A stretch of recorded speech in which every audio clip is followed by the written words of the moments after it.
Telugu film industry. ఇండియాలోనే present one of the biggest film industry. అయితే Telugu cinema industry ఎలా మొదలైంది? ఎలా ఎవాల్వ్ అవుతూ వచ్చింది? ఇంకా ఎలా ఈరోజు ఇండియాలో నంబర్ 1 స్థానంలో నిలిచిందో చూద్దాం. ఈ వీడియో అయితే చాలా ఇంట్రెస్టింగ్‌గా ఉండబోతుంది. ఇంకా ఏమాత్రం లేట్ చేయకుండా వీడియోలోకెళ్ళిపోదాం. My name is the Explorist and let's start the video. ఇండియాలో తెలుగు సినిమా ఇండస్ట్రీని అందరూ టాలీవుడ్ అని పిలుస్తారు. అండ్ ఇండియాలో most number of movie screens కూడా ఏపీలోనే ఉన్నాయి. ఇక్కడే అర్థమవుతుంది మన తెలుగు వాళ్ళకి మూవీస్ అంటే ఎంత ఇష్టమో. ఓకే. ఇంత పెద్ద ఫిల్మ్ ఇండస్ట్రీ ఎలా మొదలైందో చూద్దాం. తెలుగు సినిమా గురించి మాట్లాడుకోవాలంటే మనం ఒక వ్యక్తి గురించి తప్పకుండా తెలుసుకోవాలి. ఆయనే the father of Telugu cinema 'Raghupathi Venkaiah Naidu' garu. ఈయన 1909 నుంచి షార్ట్ ఫిల్మ్స్ తీయడం మొదలుపెట్టారు. అండ్ ఆ షార్ట్ ఫిల్మ్స్ రన్ టైమ్ వచ్చేసి 3 నిమిషాలుండేది. అప్పటి వరకే మూవీస్ అన్నీ రోడ్ల మీద లేదా చిన్న టెంట్ హౌస్‌లో వేసేవారు. అయితే 1912-14 మధ్యలో 'రఘుపతి వెంకయ్య నాయుడు' గారు సౌత్ ఇండియాలోనే ఫస్ట్ పర్మనెంట్ థియేటర్‌ని మద్రాసులో బిల్డ్ చేశారు.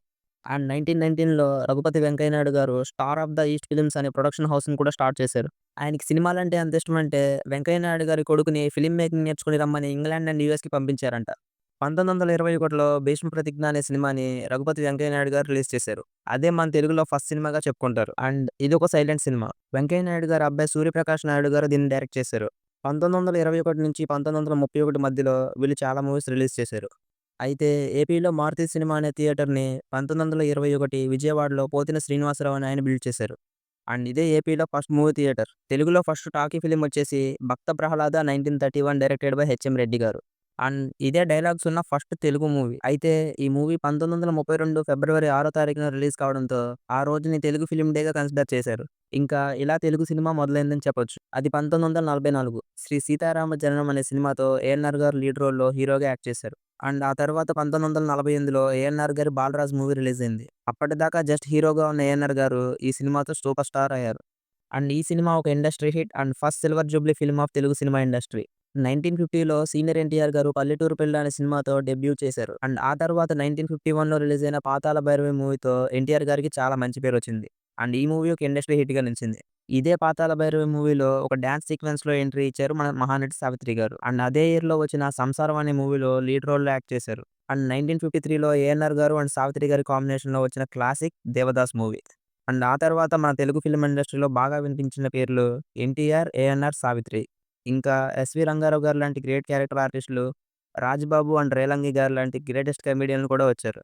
అండ్ వాళ్ళందరి కాంబినేషన్‌లో కేవీ రెడ్డి గారి డైరెక్షన్‌లో వచ్చిన greatest movie of Telugu cinema industry 'Mayabazar'.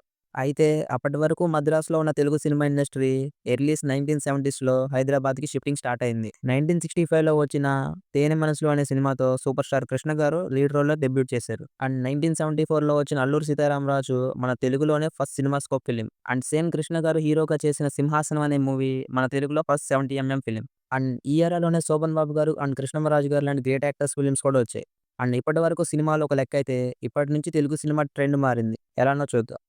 అది 1978 పునాదిరాళ్ళు అనే మూవీతో సినిమాల్లోకి వచ్చి 1983లో వచ్చిన 'ఖైదీ' మూవీతో హోల్ ఆంధ్రప్రదేశ్ తన వైపు తిరిగేలా చేశాడు. అండ్ 'పసివాడు ప్రాణం', 'ఎముడికి మొగుడు', 'అత్తకు యముడు అమ్మాయికి మొగుడు', 'జగదేక వీరుడు అతిలోక సుందరి', 'గ్యాంగ్ లీడర్', 'ఘరానా మొగుడు', 'చూడాలని ఉంది', 'ఇంద్ర' అలా 8 ఇండస్ట్రీ హిట్లు ఉన్న one and only hero. Telugu cinema ఇండస్ట్రీకే కాదు హోల్ ఇండియన్ సినిమాకే ఎర్లీ డేస్‌లో డాన్స్ అంటే ఏంటో చూపించిన హీరో. హోల్ ఇండియాలోనే ఫస్ట్ 1 క్రోర్ రెమ్యునరేషన్ తీసుకున్న హీరో. ఇలా ఎన్నో రికార్డ్స్‌ని సెట్ చేసిన హీరో, ఇంట్రడక్షన్ కూడా అక్కర్లేని హీరో మన మెగాస్టార్ చిరంజీవి గారు. అండ్ అట్ ద సేమ్ మన సెకండ్ జనరేషన్ హీరోల్లో బాలకృష్ణ గారికి 3 ఇండస్ట్రీ హిట్లున్నాయి. అండ్ 1989లో నాగార్జున గారు హీరోగా ఆర్‌జీవి గారు డైరెక్ట్ చేసిన 'Siva' movie one of the cult classics of Tollywood industry. అసలు 'శివ' మూవీ లేకుండా టాలీవుడ్‌ని డిఫైన్ చేయడం ఇంపాసిబుల్. తెలుగు సినిమా గురించి చెప్పాలంటే ఎవరైనా 'శివ' ముందు, 'శివ' తర్వాత అని చెప్తారు. ఎందుకు? అసలు ఇలా చెప్పడానికి రీజన్ ఏంటి? అప్పటి వరకు వచ్చిన సినిమాల్లో సౌండ్ రికార్డింగ్ టెక్నిక్స్ అంతా డిఫరెంట్‌గా ఉండేవి. 'శివ' మూవీ నుంచి వేరేలా ఉండేది. ఆర్‌జీవి గారి story writing and film making technique కూడా అప్పటి వరకు వచ్చిన సినిమాలన్నిటికి డిఫరెంట్‌గా ఉండింది. అండ్ కొత్తగా డైరెక్టర్స్ అవుదాం అనుకునే వాళ్ళందరికీ ఒక దారి వేసిన సినిమా 'శివ' అని చెప్పుకోవచ్చు. 1990కి వచ్చేసరికి హైదరాబాద్ టాలీవుడ్ హెడ్ క్వార్టర్స్‌గా మారింది. అండ్ 1990స్‌లో తనదైన స్టైల్‌లో ఫ్యామిలీ మూవీస్‌తో అందరిని ఎంటర్‌టైన్ చేస్తూ వచ్చారు 'విక్టరీ వెంకటేష్' గారు. అండ్ ఎండ్ ఆఫ్ ద 90స్ third generation hero era start అయింది. పవన్ కళ్యాణ్, మహేష్ బాబు, జూనియర్ ఎన్టీఆర్, రవితేజ లాంటి హీరోలు డెబ్యూ చేశారు. 1998లో వచ్చిన 'తొలి ప్రేమ' మూవీతో పవన్ కళ్యాణ్ గారికి బ్రేక్ త్రూ వచ్చింది. అండ్ డెబ్యూ మూవీ నుంచి వరుసగా 7 సినిమాలు హిట్లు కొట్టారు పవన్ కళ్యాణ్ గారు.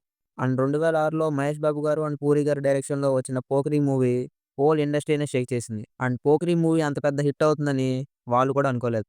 ఎస్ఎస్ఆర్ గారు అండ్ జూనియర్ ఎన్టీఆర్ కాంబోలో వచ్చిన 'సింహాద్రి' అండ్ వివి వినాయక్ గారి డైరెక్షన్‌లో వచ్చిన 'ఆది' one of the mass action movies of Tollywood. And అదే టైంలో 'ఛత్రపతి' అండ్ 'విక్రమార్కుడు' మూవీస్‌తో వరుస బ్లాక్ బస్టర్స్‌తో రైజ్ అవుతున్నారు రాజమౌళి గారు. అండ్ 2009లో 'రామ్ చరణ్' గారు హీరోగా, 'ఎస్ఎస్ఆర్' గారు డైరెక్ట్ చేసిన one of the greatest movies of Tollywood 'Magadheera'. And అప్పటి వరకు ఉన్న మూవీస్ కంటే ఈ మూవీకి చాలా బడ్జెట్ పెట్టారు అల్లు అరవింద్ గారు. అండ్ ఈ మూవీ కలెక్షన్స్ కూడా వేరే లెవెల్‌లో వచ్చాయి. తెలుగులోనే ఫస్ట్ 100,00,00,000 కలెక్షన్స్ సాధించిన మూవీ 'మగధీర'. అండ్ 'ఎస్ఎస్ఆర్ సుప్రమసీ'లో ప్రభాస్ గారు హీరోగా 2016లో రిలీజ్ అయిన మూవీ 'బాహుబలి: ది బిగినింగ్'. ఈ మూవీ హోల్ ఇండియా మన టాలీవుడ్ వైపు చూసేలా చేసింది. అండ్ ఈ మూవీ సీక్వెల్ అయిన 'బాహుబలి: ది కంక్లూజన్' ప్రభాస్ గారు అండ్ రాజమౌళి గారు, రానా గారు హోల్ ఇండియానే షేక్ చేశారు. అండ్ ఈ మూవీ ఇండియాలోనే అప్పటికి హైయెస్ట్ గ్రాసింగ్ ఫిల్మ్‌గా నిలిచింది. అయితే 2017లో ఒక డైరెక్టర్ వచ్చి తన డైరెక్షన్స్‌తో రా ఎమోషన్స్‌ని డిస్‌ప్లే చేసి అందరూ తన వైపు చూసేలా చేసాడు 'సందీప్ రెడ్డి వంగ'. అండ్ 2021లో అల్లు అర్జున్ గారు అండ్ సుకుమార్ గారు కాంబినేషన్‌లో వచ్చిన super hit movie 'Pushpa'. And ఈ మూవీకి నార్త్‌లో ఉన్న క్రేజ్ అంతా ఇంతా కాదు. అండ్ ఈ మూవీకి అల్లు అర్జున్ గారికి నేషనల్ అవార్డ్ కూడా వచ్చింది. రాజమౌళి గారు, రామ్ చరణ్ గారు, జూనియర్ ఎన్టీఆర్ కాంబోలో 2022లో రిలీజ్ అయ్యి ఆస్కార్ అవార్డ్ తెచ్చిన సెన్సేషనల్ మూవీ 'త్రిబుల్ ఆర్'. ఇంకా 2024లో రిలీజ్ అయ్యి ప్రెజెంట్ ఇండియన్ సినిమానే రూల్ చేస్తున్న సినిమా 'పుష్ప ది రూల్'. అండ్ టాలీవుడ్‌కే కాదు బాలీవుడ్ కూడా ఇండస్ట్రీ హిట్ అయింది. అండ్ ప్రెజెంట్ ఇండియాలోనే హైయెస్ట్ గ్రాసింగ్ ఫిల్మ్‌గా నిలిచింది. ఇంకా తెలుగు సినిమా గురించి చెప్పుకోవాలంటే ఎందరో మంచి ఆర్టిస్టులున్నారు. అండ్ ఎన్నో మంచి మూమెంట్స్ ఉన్నాయి. అండ్ ఇది తెలుగు సినిమా హిస్టరీ. అండ్ ఫ్యూచర్‌లో కూడా చాలా మంచి సినిమాలు రాబోతున్నాయి. నేనైతే 'నాని' గారి 'పారడైజ్' అండ్ విజయ్ దేవరకొండ గారి కమ్‌బ్యాక్ ఫిల్మ్ 'కింగ్డమ్' గురించి వెయిట్ చేస్తున్నా. మీరు ఏ ఫిల్మ్ గురించి వెయిట్ చేస్తున్నారో కామెంట్ చేయండి. అండ్ ఈ వీడియో మీకు నచ్చినట్టయితే లైక్ చేయండి. అండ్ మీ ఫేవరెట్ హీరో ఎవరో కామెంట్ చేయండి.